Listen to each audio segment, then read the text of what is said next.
Les Bastiais savaient que Laval ne venait pas faire de la figuration. Impression confirmée puisqu'on a assisté à un beau match de football où le coup de pied arrêté ont joué un rôle déterminant. Exemple, ce coup franc de Castro et la tête de Leclerc à côté. On joue depuis 4 minutes, les Bleus de Bastia font le forcing. Longue ouverture de Jean-Luc Bernard sur le flanc droit pour Castro. L'avant-centre Bastiais profite d'un contre favorable, mais il est fauché par Ferrom. Penalty transformé par Gilles Leclerc, Bastia 1, Laval 0. Bastia domine, 10e minute, tir de Bouraba au ras du montant. 15e minute, encore Bouraba, mais Troussier est bien sorti. Les Bleus se font piéger sur un contre mené par Van de Castel.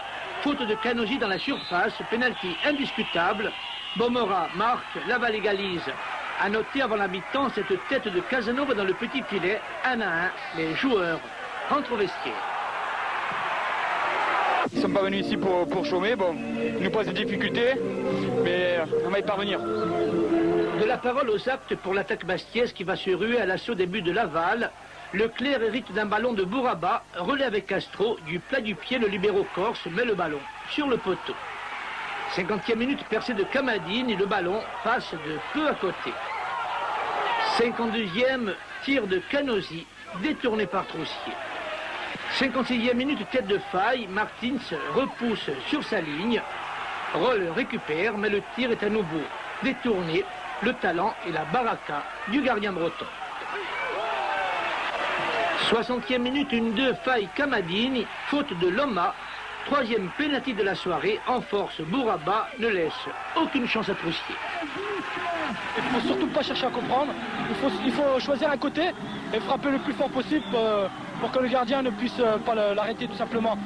Laval a failli égaliser sur ce tir de Bomora détourné par Valanconi et Troussier sauve encore dans les pieds de Castro. Victoire bastiaise arrachée de haute lutte, puis quel beau match. Imaginez l'émotion.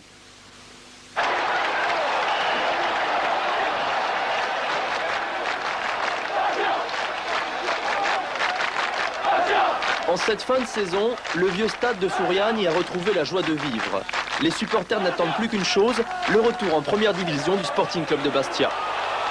Nous on vient de Sartène, on fait plus de 150 km et c'est en Corse pour venir soutenir notre club. C'est la foi, c'est la Corse, c'est tout. Une récompense inespérée. Il y a 2 ans, le club a failli disparaître. Après le drame du 5 mai 1992, plus de terrain, plus de dirigeants, plus d'argent. Malgré tout, les joueurs ont tenu le coup. Ils ont terminé 7e du championnat de D2 en jouant toute l'année à l'extérieur. Et cette saison, le miracle a continué. D'abord rétrogradé par la Ligue, le Sporting s'est sauvé en vendant ses meilleurs joueurs. Du coup, les nouveaux dirigeants craignaient le pire. Mais la surprise est venue de cette jeune équipe où se mêlent enfants du pays et expatriés du continent.